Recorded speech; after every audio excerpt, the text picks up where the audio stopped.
All right. So, today we will be talking about Pivot for professional development, and how you can use this database for your own research and your own professional development, as the title suggests. So, some quick introductions. My name is Veronica Nargi.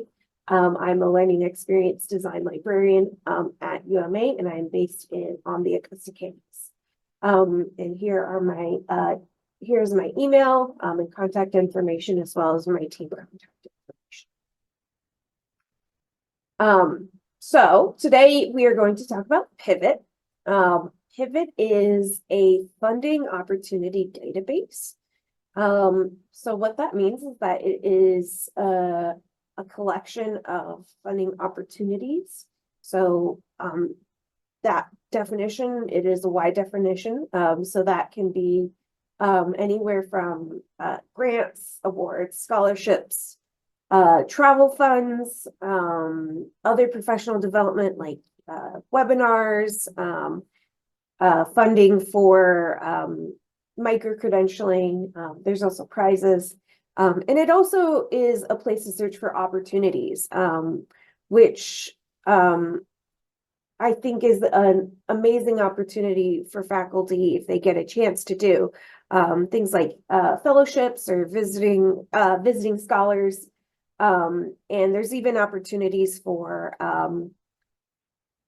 students on this website. So it's not just for faculty. There's internships, there's opportunities to look at conferences, events, seminars, and you can also submit papers or find opportunities to submit papers to these conferences. So it's a valuable tool for everyone. And it is also a really nice tool for collaboration to get the collaboration process started, not only like within your university, but within your community and your field and profession. So during this webinar, I'm going to demonstrate the potentials of this tool. And I'm also going to dedicate some time to showing you going through Pivot. So we won't spend this whole time in a PowerPoint. So some ideas for academic funding, and this might seem pretty maybe it's nothing new to you, but some ideas for using this is you can find a grant to jumpstart a new program or initiative at UMA. You can also use this to acquire funding for learning opportunities. So, you know, if you wanted to take a certification or you want to attend like a micro learning course, you could certainly look for scholarships for funding through that. And it is a great tool to discover new conferences, conferences that you might be interested in attending or submitting papers to, presentations. I think that's actually one of my favorite uses for Pivot, is looking at conferences. And you can also look for, like I said, other opportunities to visit universities, maybe opportunities for a sabbatical, and doing this in, you know, and that will also help with, or that is also, you know, an opportunity for professional development. So focusing specifically on professional development, you can, there's a lot of like really neat features for in Pivot, like tracking opportunities. You can, sorry, it says track ops meaning opportunities, which I might be saying a lot as I'm showing you Pivot. So you can also use it to supplement existing funding or create generate new funding for different initiatives. Maybe that's research, maybe that's program. And there's a lot of, there is sort of very extensive and clear search functions in Pivot that allows you to find opportunities quickly and sort of narrow down your selections. So you're not spending all this time researching opportunities, thinking, am I eligible for this? Because there's nothing worse than, spending so much time researching an opportunity only to find out that you're not even eligible to apply to it. So hopefully Pivot, you can cut out some of that time in your research. And like I said before, you can collaborate with other colleagues, and you can collaborate with students. Some professors like to collaborate with, maybe graduate students or other students on research projects. And that can be a great opportunity to work with the student body, or also work with other people in your department or outside of your department. And said this this is the third time I'm saying this, discover conferences or paper invitation opportunities. Also great for professional development. So why is this important?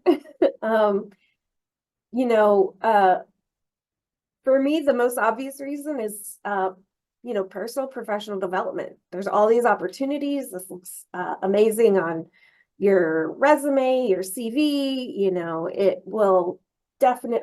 It's definitely a good career feature to have. But at the same time, it's good for everyone. It strengthens UMA's academic presence. Everybody wants to see that. And, when you're when you're a smaller university, it's sometimes hard to sort of feel represented in the larger academic community. So it allows you to be a part of that, academic community. And it also, gives the opportunity for collaborations and partnerships. And that could be across the state, that could be across the country. And I will show you how you can find those collaboration opportunities on Pivot. And it allows you to make lasting changes within the community. I really like using Pivot to search for statewide funding opportunities. And a lot of those state grants are focused on bettering the community, and the funders really want to see programs and research that benefit the state and your local community. And I think that's amazing. And, I love to see that, funding money going towards something that makes a lasting change. And you also can establish, your own institutional legacy, your own personal legacy, and funding opportunities allow you to do that.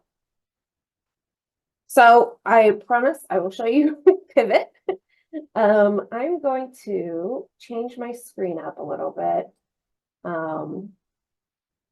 I can show you Pivot and the presentation at the same time. Okay. Here we go. All right. So some key features of Pivot. So this is the Pivot homepage. Right off the bat, you see the search bar. You can search funders A to Z. You can do advanced search, so that's pretty basic. You have sort of like your profile and your funding opportunities, and your groups. So you can create groups. So I'm just going to show a quick search. I'm just going to do library, which is very basic. And you'll see it comes up with a bunch of results. And the key to using Pivot is using these search filters. This is going to make it a lot easier because 906 results is unmanageable to search through. So I'm going to go over what these sort of filters mean. So recently added, that's usually pretty like self-explanatory. Like I actually don't really use this one. I usually look at so there's confirmed and anticipated. So that means confirmed meaning it's been published, like they are accepting applications. Anticipated might mean that they have accepted applications in the past and are anticipated to do so again, but it has not been. So I normally don't touch this either because you kind of want to keep your options open. And then here is a really important one. So when you're looking for what kind of funding you're trying to get. So if you're trying to get a grant, which you'll get a lot of the grants here. So I'm gonna narrow it down to just grants. And then another filter to keep in mind is the funder type. So this is who is funding this. You'll find a lot of US federal government grants. And those are probably going to be the most intense kind of grants as well. But the US federal government grants usually have higher funding opportunities. So if you want like the big bucks, the US government grants are going to be the way to go. But not every funding needs the big bucks. So sometimes you just need the small bucks. But just to keep in mind, different funding types it's going to be a different application process. And then there's the applicant type. So this is you. So I like to do academic institution if it's me applying on behalf of my, my university. But it could be something like it's for yourself, it's an individual, or maybe you have a small business. So this is great to use if you are, personal uses. But I'm going to do academic institution. And then I am going to, this is another thing you can, or you don't have to do this, this career stages one. I'm not going to do it because I'm going to pretend that I'm looking for grants on behalf of the UMA libraries. That's my persona right now. And then here is currency, language, and country of funder. So I highly encourage you to do United States. You could do other ones. It just depends on what you're looking for. Likely your country of funder is going to be things you're eligible for. So like if I'm looking for grants for our libraries in Maine, I'm probably not going to get a grant from Germany. That's probably not going to happen. Now, if I was a professor and I was looking for a fellowship, yes, keep Germany open. Like if I'm open to other countries, it just depends on your how you're searching. So this is one I like to keep in mind is, where is this grant coming from or this funding coming from? So I'm going to do United States. I'm sorry, Veronica. I just Yeah. need to step away and close my door for a second. It's getting Sure. loud out there. I'm sorry. Hold on. No worries.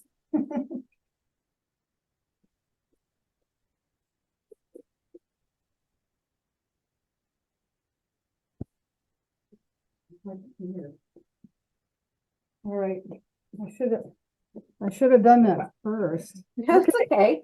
So as you can see, I've taken 906 grants to 32, which is a lot more manageable, to look through. And I can see I'm going to pick one. Some of them you might right off the bat be like, that's not something that would, I would be interested in applying for. So I'm gonna look at, this first one. So in the results, you see, the title, some more, details of where this is coming from. There's the application deadline. So this is that anticipated. So it hasn't been confirmed that this is the deadline, but in the past, maybe it's been, the deadlines are normally in March. And you can see, if you say see record, it will give you, sometimes it gives you like the history of like historically how much is this funding for. So that might be something, some of them are see record. It might be something where you look at the website to determine, the funding amount might be a little bit more complicated if you see that see record. So I'm going to go to the Gerald E. and Corinne L. Parsons Fund Award. So these are the funders. It's a government fund. The applicant types, you can see this is, okay, so here we have the amount. Is approximately 5,000, but this amount has usually been divided among more than one recipient, right? So we know the funds, here you have the abstract. So this is usually where you're going to find like what a good application might look like what is this funder looking to fund? So if I was looking to fund some new computer stations, right? This might not be the application for me, because it looks like they're looking for different, they're not looking to fund computer stations, right? And usually you can determine that by looking at the abstract, and also looking at eligibility. Just because we've punched in all of those filters, that doesn't always mean that it's going to, spit out things that you are eligible. So double checking eligibility is always good. You can see that the recurrence of the opportunity. So many of these awards and grants are, they repeat yearly or, every 2 years, or sometimes it's like a rolling application, so you can apply at any time. And you can see the due dates. So I'm going to look at a different one. We'll get this one. This one looks really cool. So let's just say I really like this one. I wanna bookmark it. So what I can do is I can track this opportunity and just click this. So I can track it. And on this side here on the right-hand side, you'll see other tools I can use. I can share it. I can add tags. So this, I'm going to be a little bit honest. I feel like the tags have so much potential. But I think it's still very useful, especially if you're doing different projects, right? You're working on different areas. So maybe I go like, this is great for career support, right? And I can create a new tag. And now I can do other things. Like maybe it's not main based, but I'm just going to put that there, and I'll show you what those tags do in a second. So you can also dismiss an opportunity, which I think just removes it to like, I'm not even going to consider this. Like, this is absolutely nothing I'm interested in. And you can also see more opportunities like this. So if you're like, oh yeah, this is kind of in the realm of what I'm looking for, you can click that and it will give you some more opportunities. But your those filters will be gone. So you would need to filter it again. So you have the tracking, all right? And now I'm going to go back to home. So this tracking the opportunity, right? Where does that live?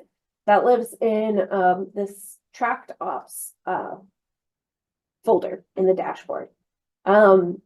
So these are opportunities that I've sort of bookmarked. And you'll see here are the tags that I was using for some of these. And if you want to see only your main based ones, on the left-hand side in the filters, you can click the tag, and then you're only going to see the ones that you saved for that one. So that's how the tags can be helpful. And do you have to set up a folder for this, or you just go in and search and save them, and then the next time you go in, they're in your. Yeah, so you track them. The only thing, I guess, organization wise is using the tags to create folders. Okay. Yeah, I wish they had a folder system because that would be really helpful for tracking different Right, kinds of right. opportunities. But say if I go in and do a search and find 4 or 5 things I want to take a look at later, and I put them in your track things. Sorry, I sound like an idiot, but no. The next time I log in, those will still be there. Yes, those will Great, still be there because you that's have perfect. you have an account, yeah. All right, great. And it's usually when you log in, it's just directed. I don't even think you have to make an account, but I don't remember. Right. Okay, great. Actually, you might have to, but it's free. It's through the university. Yep. And yeah, so this is sort of like where you're organizing, these opportunities, and you can go back to them. So this tracked off dashboard is really helpful. You can also save searches. So that search I just did for libraries, and I had all of those filters. And maybe it's something that I want to revisit over and over again. I can save that search. So I actually pre-saved it. And I'm just going to go to general library grades. That's what I named it. And you'll see that these are some results. This one says for just March 3rd, which is when I saved it. And you can click all to see all 32 of those that I had saved. So you can have multiple safe searches, which is good. And you name them yourself. So this is the one I did for like main-based resources. So it has my search too. So if I want to click refine search, I can change it up again. So maybe I say New England instead of Veronica, if you save a search and maybe a new opportunity is published, will it automatically populate within that search if it matches the search query, or is it just saving like that sort of capsule of when you searched it initially? So if you were to do this results thing, it would be just that, like what the results looked like on March 3rd, 2024. But if you change it to all, let's just say tomorrow a new opportunity shows up, in that all it would show. It would, yeah. So yeah, I like this because it sort of, if it's something that you're checking on a regular basis, it saves a lot of time, with those filters. Because using the filters, I would say, is quite key to not, pulling out your hair when researching funding. Which, funding, it's like any kind of research. It takes a while, and it takes a while to get it right. So going back to this dashboard, so we have the tracked ops. There's also this advisor thing, which is sort of like a recommendations. I don't have enough on my profile for it to make recommendations for me, but I'm assuming that like the more you add to your profile, like your areas of study, like your opportunities, it would start to generate suggestions for you. I don't have my profile is pretty scarce. So I actually just filled this out like a couple days ago. So it's not going to look like much, but so yeah, that is the tracked opportunities. Do you guys have any other questions about this page? No, okay. So I'm also going to show you the groups. So here back on the dashboard, we have groups. So this is just a personal grouping system. So I have this one for the UMA libraries, and it has all of the UMA librarians in it, right? Cynthia, Donna, and Corey do not know that I have this group. So they're not, it's not like a collaborative, it's not like, you know, a Google Doc where you can all see who's on it. I wish it was, but it's not. So if Corey wanted to make a similar group, she could do that. This is good for the purpose of sharing. And so if I have this UMA libraries group, what it does is when I find a funding opportunity, so let's just say I have a tract opportunity. And I want to send them this one. I think I actually sent that to you. I'm going to send you this one. I don't think I sent this to you. What I can do is I can click share. And then I can select a group and add a message and say, hey, check this out. You know, this is something we want to pursue. Right. So I can do that. You can add other names. It's just sort of an email list that, you know, you can use to make it easier to track, you know, who you've sent things to. You can also let them see who else is seeing this or not. So add a message. I'm not going to send it because you know, I mean, Cynthia and Corey are here, but Donna's not here. So Donna will be like, what is this for? And then when you go back to your track ops, this is a cool feature, is that you can see things that you've sent to people. So you can see, like, I shared this with 3 people. And if you click on that 3, you can see these are the people I shared it with. This is when I sent it. And yep, and you could go back to the opportunity. You can also see who's sent you things. So Corey sent me something yesterday and I actually dismissed it. So it's not here. I'm sorry, Corey.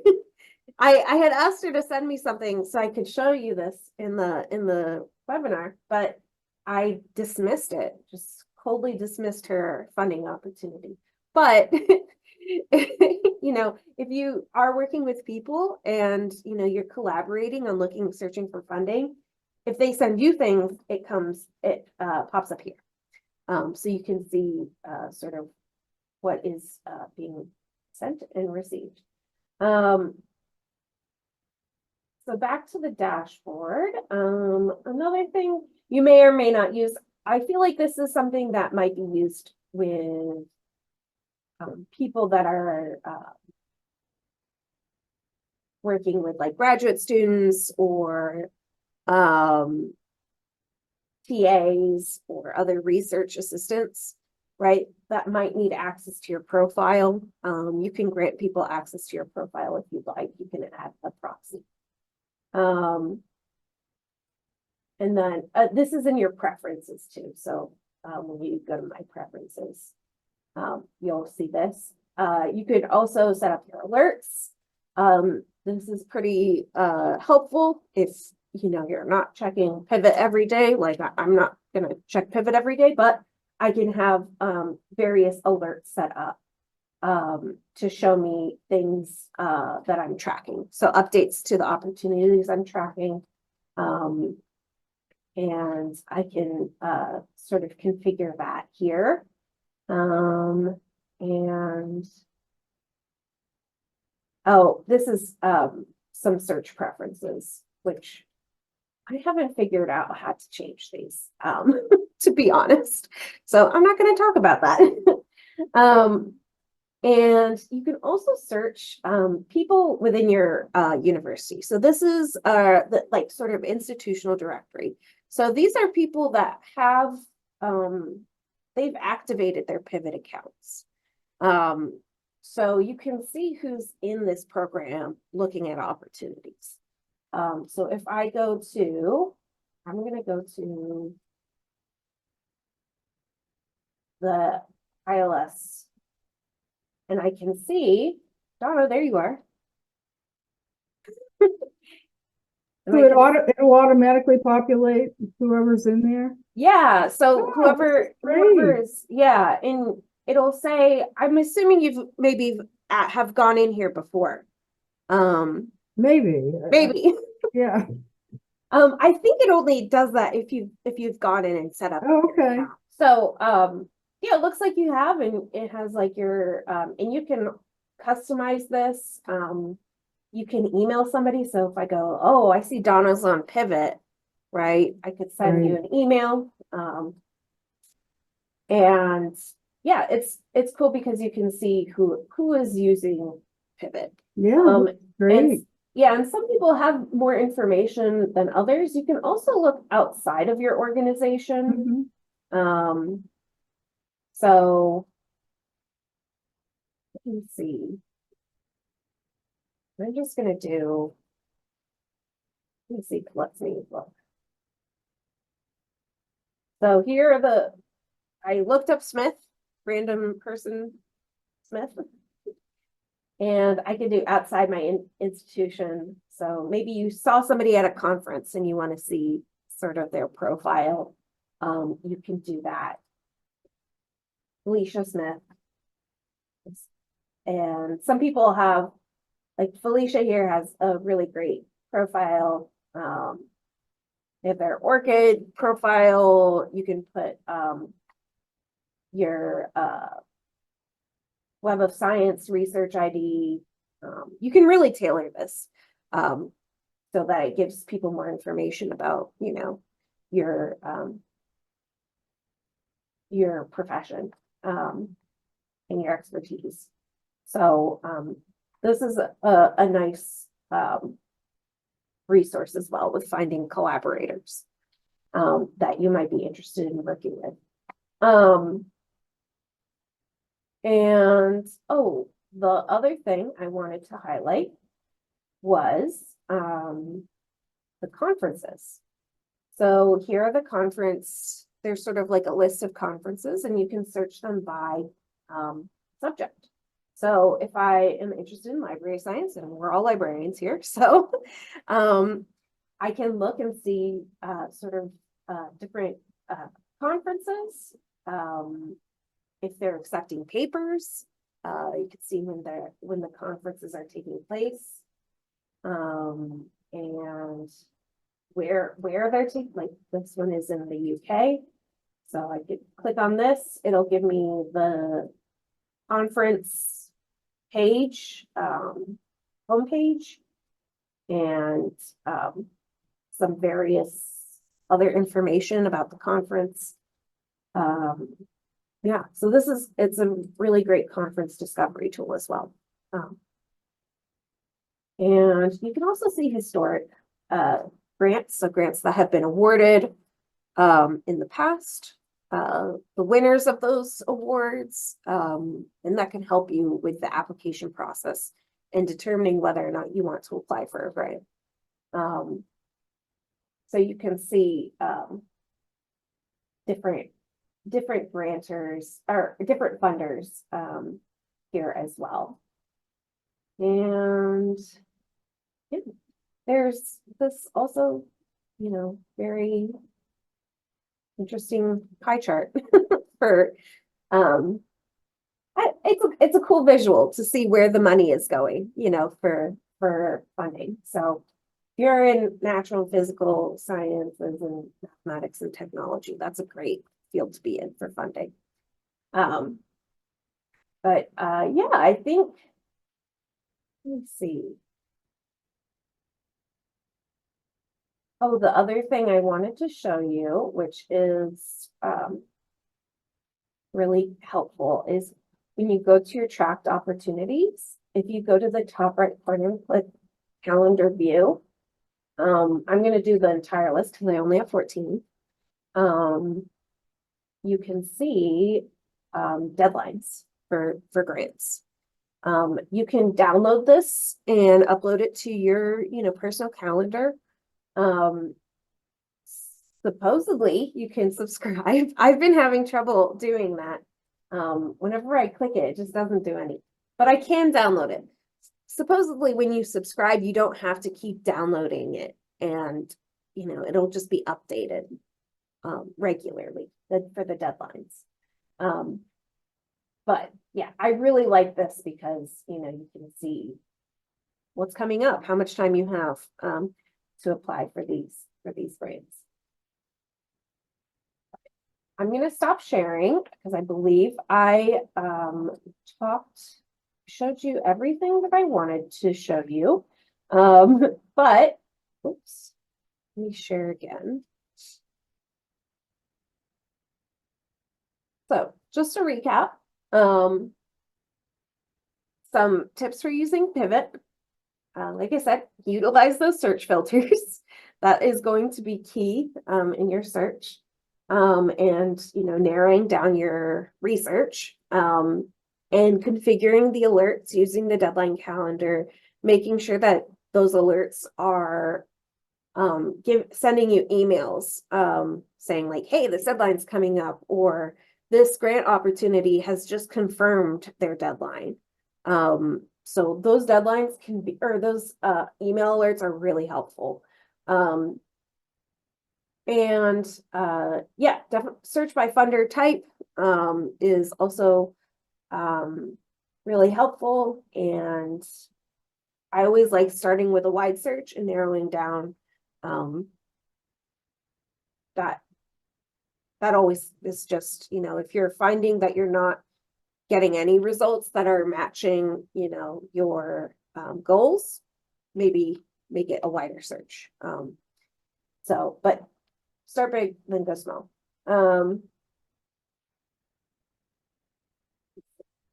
Does anyone have any questions? I have a question. Yes. So is this located in the, like say the A to Z database list, or how do you, it Yeah. is, okay. Yeah. So, oops, I will show you where it is on the library website. Ooh. Okay. So if we go to databases, you can type in Pivot. And it is here. And then another resource we have is in our resource guides. Yep. If you go to Research Help, Oh, great. there is a resource guide on Pivot. And this has lots of stuff on Pivot. Training modules, documentation. Yeah, there's e-learning modules. I did not make these are from Pivot. Right. So yeah. Can you go back one screen there? Because I thought I saw something there. So this says to access off campus, you'll have to create a personal while on campus. Mm-hmm. So, yeah, that was something that we noticed coming up, I believe last spring, and since then I don't know if they've fixed that issue. I mean, we could try right now to see if you're able to sign up, Donna, and then because it's possible. I think that they were maybe working on it, so that wasn't the case, especially because we have so many online students. Right. But I could always run over to the Bangor campus, right, and set Right. it up if I had to. Okay, great. Yeah, I just happened to catch that. I'm like, so okay, yeah, great. it might just be one of those things where it's like you have to be signed in, Yeah, to access a database. Oh, I see. Yeah. Yeah, like with the internet. Yeah, right. I have also in the past, because there were some students who were distance students who just couldn't access it. Right. I have actually created accounts for them on campus and then just given them like a great dummy password and told them to change it. So that's that's also been, because if I do share it with my students, if that's okay. Is that okay? Yeah. Okay. Absolutely. And it's like I said, it's a good resource for students too, because of that's what I was the thinking. scholarships, internships. Yeah. Like I'll look again for library. And we can look at. Yeah, well, conference attendance would be a great Yeah. thing for them to start to do, you know. And a lot of those conferences, as you know, sometimes offer very heavily discounted, Yes, you know, admission or tickets to the conference or, you know, even scholarships where it's covered yeah, completely. So that's good. And so if we do scholarship training, so you'll see there's lots of scholarships and do they have any internships? we would I like think to I saw travel one at one. there. I think there's an internship right sort of in the middle there, Roosevelt Institute. Oh, yeah. That might be under training too. I think they recently changed the filter titles. But it should say, let's see if it's a good type.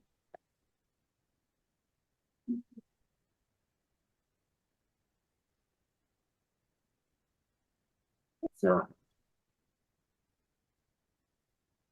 Let me try a different field.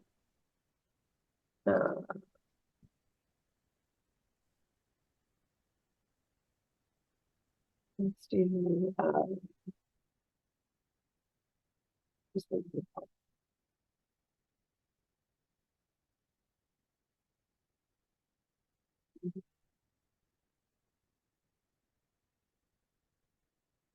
it must be under training or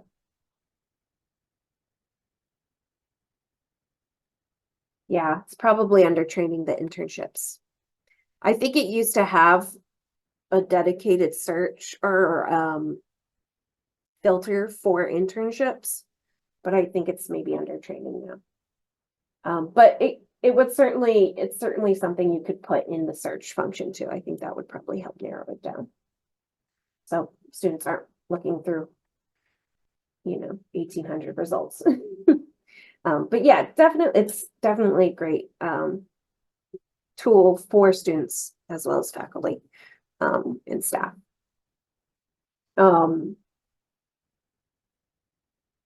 Yeah. Do you have any other questions at all? Anything else? I don't right now, but it's so my students have difficulty creating an account. I can refer them to you, Code, to help them with that. All right, that'd be great. Absolutely. Because most of our students, a lot of them are in Maine, but many of them are like all over the country and actually all over the world. We've had students from almost every country in our program. So it's been, and this is great because it's international too. Yeah, right. That's what I was thinking. So yeah, it's a pretty wide net of funding opportunity. I believe Pivot is like one of the biggest funding aggregators. Yeah. Because there's a few like tools that are similar to Pivot, like a few databases. So Pivot has a pretty good database of opportunities. So I like to view Pivot as sort of the first step, you know? Yes, yeah. You can't apply to things. You really can't even say mark it as oh, I'm in this process of the application, but it is good for the initial research, Sure, yeah. you know, collaboration, that first stage of applying for funding. So I would love to see more features, but that's not up to me. That's up to the Pivot people. But yeah, and I also have and I'll send this to you, Donna, afterwards, Okay. but I have a resource page, and I'll send you the PPT with these links. So I have the link to the resource guide, the Pivot Knowledge Center, as well as I highlighted these two documentation pages because I thought that these are really they get to the basics of operating Pivot. And there's the Pivot YouTube if you want to see more training. And I don't know if you're familiar with grant writing or if you have a lot of experience. But there's also a grant writing certificate that is offered through Ooh, that's very helpful for my management class, I would imagine. yeah. So if it's something you want to, it's through the University of Maine, I believe. But you get like a micro credential, or you can get a micro credential while doing this. And then there's also a library collaboration form for faculty. But if students want, help using this or would like, Yeah. would like to explore this with a librarian, we could certainly do that as well.